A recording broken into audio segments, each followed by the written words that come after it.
다음에는 자기 조직화하고 프랙탈에 대해서 말씀을 드리겠습니다.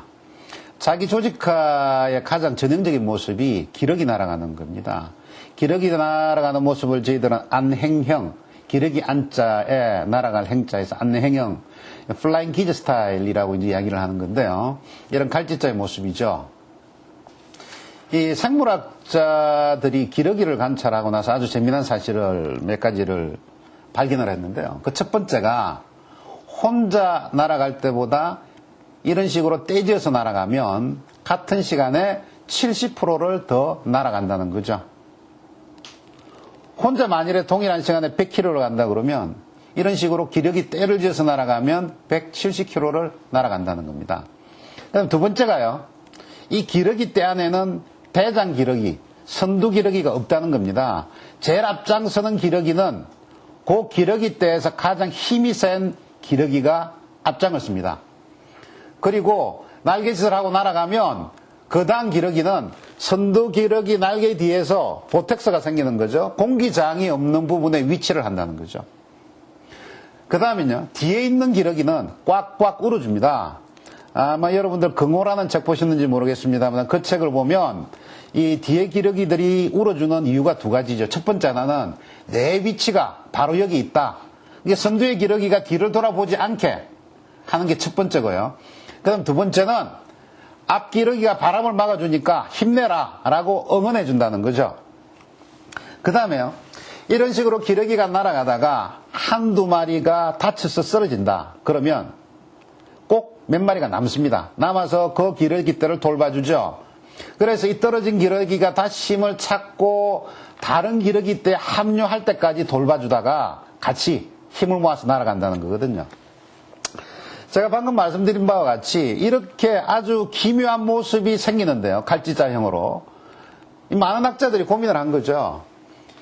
그럼 과연 이 기러기 떼 이런 갈지자 모습을 만드는 거는 기러기가 머리가 좋은 거다. 아니면 유전 인자, DNA 속에 이런 인자가 박혀 있는 거다. 많은 식으로 연구를 했습니다. 근데 의외로 그 원리가 간단하다는 거죠.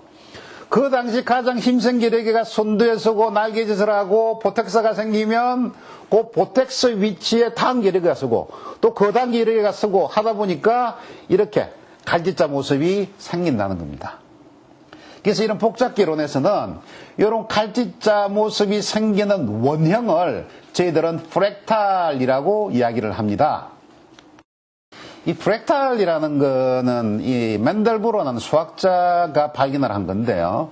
원래 이분은 프랙탈을 발견하려고 한 게 아니라 조금 황당한 시도를 했어요. 영국 전체를 둘러싸고 있는 해안선 길이가 얼마일까? 라는 시도를 한 거죠. 저희들이 상식적으로 보더라도 이 해안선 길이가 측정이 되겠습니까? 지구 높은 데서 보면 해안선 들락날락하는 게 별로 없겠습니다만은 여러분들이 바닷가 가서 보십시오. 파도가 몰아칠 때 어디가 땅이고 어디가 육지입니까? 이 해안선이라는 게 무한정으로 길어질 수 있단 말이죠. 그래서 이 맨델브로라는 사람은 영국 해안선 길이를 측정하는 것은 실패를 하죠. 근데 망의 소득을 얻는 겁니다. 뭐냐 하면 프랙탈을 발견하는 거죠. 이 프랙탈이라는 것은 확대를 하거나 축소를 하거나 동일한 모습이 반복돼서 나타난다는 겁니다. 이게 왜 중요하느냐 하면 생물체에서는요. DNA라는 게 중요하죠. DNA가 복제가 되고 확대가 되고 축소가 되더라도 동일한 DNA가 있는 거 아닙니까? DNA를 알면 그 생물의 형질을 알 수가 있죠. 마찬가지로 그 프랙탈을 알면 그 자연이 어떤 식으로 바뀔지를 예상을 할 수 있다는 겁니다. 동일한 모습이 반복돼서 나타나는 거. 이런 걸 프랙탈이라고 하는 거죠. 이게 이제 바하마 군도에 있는 어란상암이라는 그러니까 알처럼 생긴 돌의 모습을 이제 위에서 찍은 건데요. 요게 한 2km 위에서 찍은 모습이고 요게 1km 위에서 찍은 모습입니다. 동일한 모습이 반복되지 않습니까? 요거는 세대내 해안입니다. 1.4km, 500m, 250m에서 찍은 겁니다. 이거는 영국 해안선의 모습을 찍은 거죠.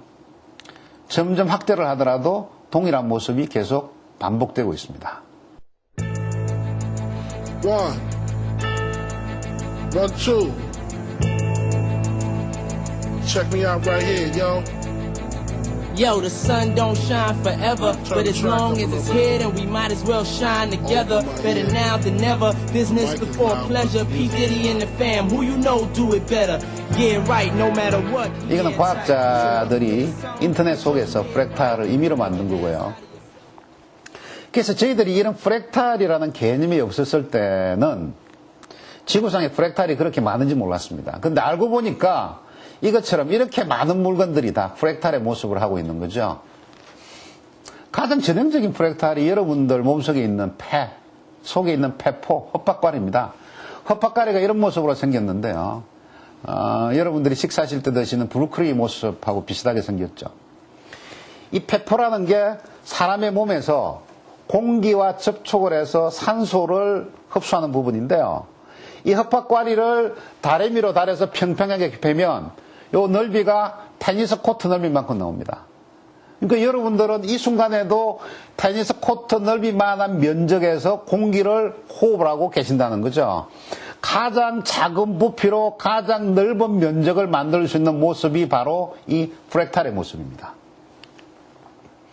이런 식으로 폐포를 통해서 들어온 산소가 여러분들 손가락 끝, 발가락 끝으로 보내는 게 실핏줄 아닙니까? 이 실핏줄이 어떻게 만들어집니까? 이 원리가 단순한데요. 보시는 바와 같이 큰 핏줄이 하나 나오고 둘로 갈라지고 또 둘로 갈라지고 큰 게 나오다가 둘로 갈라진다는 단순한 원리 하나만 가지고 이렇게 복잡한 이 실핏줄의 모습이 나오는데요. 이건 옆에 보시는 낙동강하고의 모습하고 거의 유사한 모습이죠. 산호나 나무가지도 마찬가지입니다. 포스트 모던 예술에는 애셔라는 분이 상당히 유명하신데요. 이분이 즐겨 그리는 모습이 이런 프랙탈 구조입니다. 확대하거나 축소하면서 동일한 모습이 계속적으로 반복이 되죠. 2000년에 스테지가 복귀를 하면서 울트라매니아라는 앨범을 냈습니다. 이 앨범 자켓인데요. 이게 바로 프랙탈의 모습입니다. 자, 이게 고사리의 모습인데요. 여러분들 보시면 이 고사리라는 게 얼마나 복잡하게 되어 있습니까? 원리가 간단합니다. 원리를 보십시오. 이런 식으로 하나씩 나오다가 둘씩 갈라지고 갈라져서 이런 모습이 되는 거죠. 이 신의 창조물이라고 많은 사람들이 이야기하지만 이거는 프랙탈의 창조물입니다. 그 다음 마지막으로 이 공진화를 통해서 프랙탈이 확대가 됐다는 겁니다. 이 공진화, 코에볼루션이라는 거는요, 진화를 하되 혼자 진화를 하는 것이 아니라 자기를 둘러싸고 있는 환경과 서로 영향을 주고받으면서 진화를 한다는 겁니다. 저희들이 다윈이 이야기했던 진화로는 두 가지로 형성이 되어 있습니다. 하나는 변종이 만들어진다는 거죠. 아주 다양한 변종이 만들어지면 자연이 그 중에서 자기한테 맞는 개체를 하나 선택을 한다는 게 다윈이 주장한 진화론 아닙니까? 근데 이 복잡기에서는 그거하고 조금 한 단계가 더 나갑니다. 자연이 변종을 선택하기도 하지만 변종 그 자체가 자연한테 영향을 미친다는 거죠. 서로가 서로한테 영향을 미친다는 게 코에볼루션입니다. 예를 들면 인류가 여러 가지 에너지를 만들기 위해서 자연 오염을 시키지 않습니까? 그럼 벌써 인류가 자연한테 영향을 미쳤고, 그럼 또 그 자연이 인류한테 영향을 미친다는 거죠. 서로가 서로한테 영향을 미치면서 진화를 한다. 이런 거를 저희들은 공진화라고 하고 있습니다. 그래서 최근에 나오는 이 가이아 이론이라는 게 지구 전체가 생명체다라고 하는 이론도 이런 공진화 이론에서 나오는 거죠. 이 그림은요, 애쉬가 그린 그림 그리는 손이라는 그림인데요. 누가 누구를 그리고 있습니까? 서로가 서로를 그리고 있습니다. 이게 공진화의 모습입니다. 붉은 악마 같은 경우에도 마찬가지입니다. 붉은 악마 혼자서 이런 신드롬을 만드는 게 아니죠. 붉은 악마가 응원을 열심히 하니까 선수들이 더 힘을 내고 힘을 내니까 또 이기고 언론도 같이 옆에서 또 격려를 해주고 또 그러니까 더 많은 국민들이 길거리에 나오기 시작을 하고 나오는 모습을 TV로 중계를 하니까 또 선수들이 더 열심히 하고 붉은 악마와 언론과 대한민국 국민들과 선수들이 서로가 서로한테 영향을 미치면서 아까 제가 말씀드렸던 작은 프랙탈이 점점 더 큰 프랙탈로 확대가 되는 거죠. 그리고 여기에는 정보통신기술이 크게 한몫을 했다는 겁니다. 자, 프랙탈이 확대되는 모습을 보십시오. 처음에 붉은 악마가 시작됐을 때 200 내지 300명 이 영혼을 나왔습니다. 근데 2002년부터 700명, 1000명, 3000명, 10,000명, 15만 명, 20만 명, 200만 명으로 확대가 되는 거죠. 이게 바로 붉은 악마 신드롬에서 작은 프랙탈이 큰 프랙탈로 확대되는 모습입니다.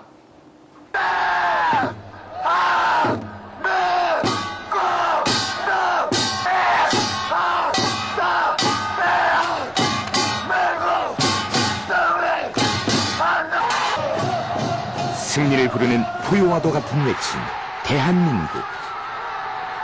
제가 붉은 악마 신드롬을 6가지로 나눠서 설명을 드렸는데요. 아까 제가 모두에 말씀드렸던 6단계를 다시 한번 정리를 하겠습니다.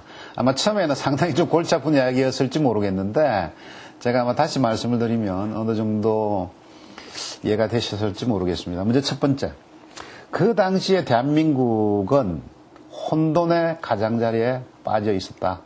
대한민국 국민들이 화가 난 상태였다는 거죠. 근데 거기다가 월드컵 개최 플러스 히딩크라는 강력한 에너지가 외부로부터 유입이 됐다. 근데 이미 그 당시에 대한민국에는 축구를 사랑하는 붉은 악마 원조들이 있었다. 이게 이제 작은 나비들이 날개짓을 시작을 한 거죠. 근데 이런 날개짓을 시작을 하다가 이 붉은 악마들끼리 서로 적극적인 대먹임, 포지티브 피드백이 일어나면서 서로가 서로에게 영향을 미치면서 그 효과가 증폭이 됐다는 거죠. 그러면서 이 작은 시저가 만들어졌습니다. 프랙탈이죠. 자기 조직화가 일어났습니다. 이런 작은 조직화된 이 프랙탈들이 서로 주변과 서로 영향을 미쳤습니다. 선수들과 언론과 인터넷과 또 응원단들, 국민들 서로가 서로한테 코-에볼루션을 하면서 더욱더 큰 프랙탈로 확대 재생산된 겁니다. 그렇게 하면서 200명의 붉은 악마 원조들의 날개짓이 2200만의 국민들을 길거리로 나오게 했다. 이게 복잡계 이론으로 본 붉은 악마 신드롬의 원리가 되겠습니다.